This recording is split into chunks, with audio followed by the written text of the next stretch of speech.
Christ the lord.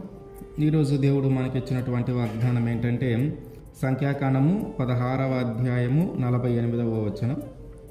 అతడు చచ్చిన వారికి బ్రతికి ఉన్న వారికి మధ్యన నిలువబడగా తెగులు ఆగెను.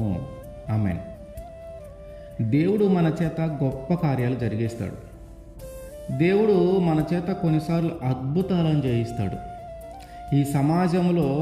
ఈ సమాజంలో నివసించే వారికి ఎటువంటి ఆశ్చర్యమైన కార్యాలు జరిగించాలనుకున్నాడో వాటన్నిటిని కొన్నిసార్లు దేవుడు మన ద్వారా జరిగిస్తాడు. చచ్చిన వారికి బ్రతికి ఉన్న వారికి మధ్యన మనం నిలువబడినప్పుడు ఆ తెగులు ఆగి ఇంకెవరు చనిపోకుండా బ్రతుకుతారు. మనం అనుకొని ఉండం దేవుడు మన ద్వారా ఇట్లాంటి గొప్ప కార్యాలు జరిగిస్తాడు అని. మనం అనుకొని ఉండం దేవుడు మన చేత ఇంత అద్భుతాలు జరిగిస్తాడని. కానీ దేవుడు అంటున్నాడు, నువ్వు చచ్చిన వారికి బ్రతికున్న వారికి మధ్యన నువ్వు ఎప్పుడైతే నిలబడతావో ఇక ఎవరు చనిపోరు. ఆ ఏ తెగులు చేత వాళ్ళందరూ మరణించారో నీవు మధ్యన నిలువబడటాన్ని బట్టి ఆ తెగులు నీ దగ్గరే ఆగిపోతుంది, ఆ ప్రజల మీదకి వెళ్ళదు. ఆ విధంగా నేను నిన్ను చేస్తాను, ఆ విధంగా నేను నీ ద్వారా జరిగిస్తానని వాగ్దానం చేస్తూ ఉన్నాడు దేవుడు. అహరోను గారి జీవితంలో ఇట్లాంటి సంఘటన ఒకటి జరిగింది. మోషే గారి మీదనో అహరోను గారి మీదనో ఈ ప్రజలందరూ కోరాహుతో పాటు ఇంకొక 250 మంది కలిసి ఆయనకి వ్యతిరేకంగా మాట్లాడటం మొదలుపెట్టారు. మీరేనా పరిశుద్ధులు, మేము పరిశుద్ధులము కాదా? మీ ద్వారానే దేవుడు మాట్లాడతాడా? మా ద్వారా మాట్లాడడా? మేము కూడా పరిశుద్ధులమే. ఈ సమాజంలో ఉన్న ఈ ఇశ్రాయేలు ప్రజలందరూ పరిశుద్ధులే, మీరు మాత్రమే పరిశుద్ధులు కాదు. ఎందుకు మీరు దేవుని విషయంలో బాగా హెచ్చించుకుంటున్నారు? దేవుడు మాతోనే మాట్లాడతాడు అని చాలా గొప్పగా అనుకుంటున్నారు. ఎందుకు? మేము కూడా మీతో పాటు సమానమే, మేము కూడా మీతో పాటు సమానంగానే ఉన్నాం అని చెప్పి కోరాహుతో పాటు ఇంకొక 250 మంది వాళ్ళందరూ కలిసి మాట్లాడుతూ ఉన్నారు మోషే గారితోనూ అహరోను గారితోనూ.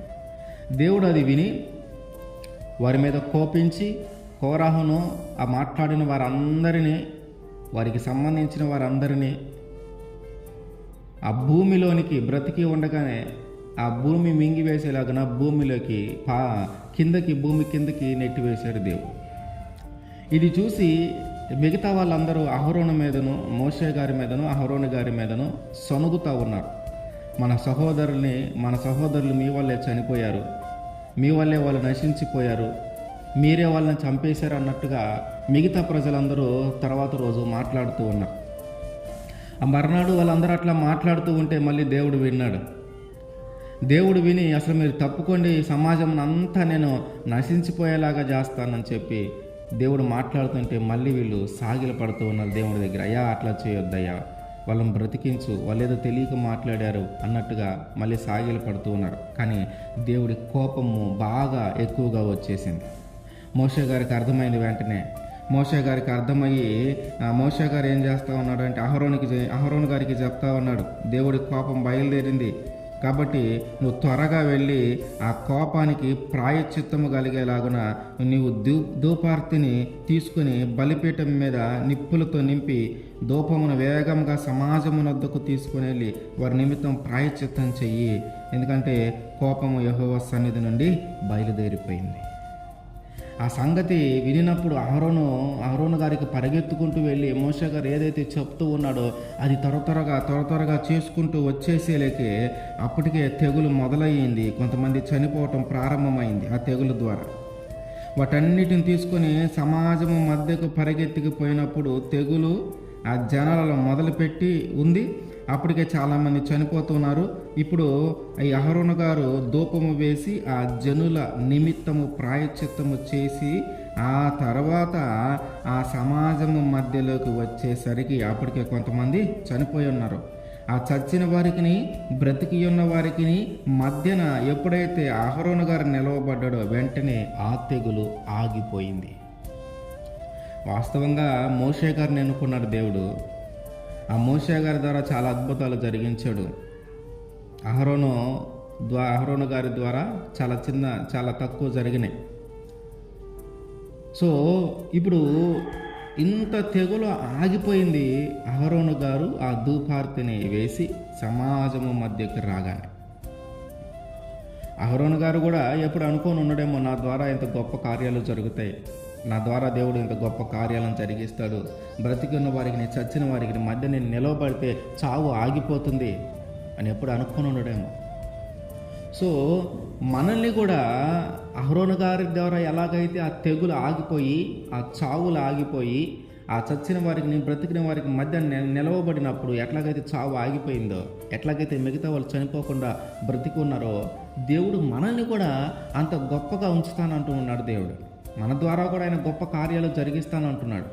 మన ద్వారా కూడా ఆశ్చర్యమైన కార్యాలు జరిగిస్తానంటున్నాడు. మన ద్వారా కూడా అద్భుతమైన కార్యాలు జరిగిస్తానంటున్నాడు. చచ్చిన వారికి బ్రతికిన వారికి మధ్యాహ్నం మనం నిలబడినప్పుడు ఆ చావు మన దగ్గర ఆగిపోతుందని, అనే అంత స్థానంలో దేవుడు మనల్ని కూడా ఉంచుతానని వాగ్దానం చేస్తూ ఉన్నాడు. అయితే అహరోను చేసిన పని ఏంటంటే, దేవుడు ఏర్పాటు చేసిన ఆ వ్యక్తికి లోబడ్డాడు.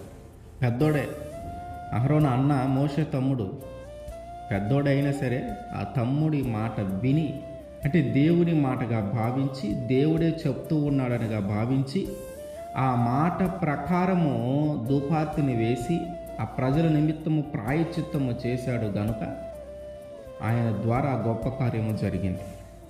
మనము కూడా దేవుని మాటకు లోబడాలి, లేదా మన సేవకుని మాటకు లోబడాలా, మన దైవజనుని మాటకు లోబడాలా. ఎప్పుడైతే మనం అలా లోబడతామో మన ద్వారా కూడా దేవుడు గొప్ప కార్యాలు జరిగిస్తాడు. మన ద్వారా కూడా దేవుడు అద్భుతాలు జరిగిస్తాడు. మన ద్వారా కూడా చావు బ్రతుకుల మధ్యలో ఉన్న వారిని తిరిగి జీవింపజేసేలాగా చేస్తాడు. మనం కూడా మన సేవకుని మాటకి కానీ, మన దైవజనుని మాటకి కానీ, దేవుని మాటకి కానీ లోబడాలి. ఎప్పుడైతే మనం అలా లోబడతామో చావుకి బ్రతుకుకి మధ్య మనం నిలబడినప్పుడు చావు మన దగ్గర ఆగిపోతుంది. ఇక అది ఎవరిని, ఆ తెగులు ఇంకా ప్రజల మీదకి రాకుండా అక్కడితోనే ఆగిపోతుంది. దేవుడు మనందరినీ అలాగ మార్చును గాక. ఆమేన్.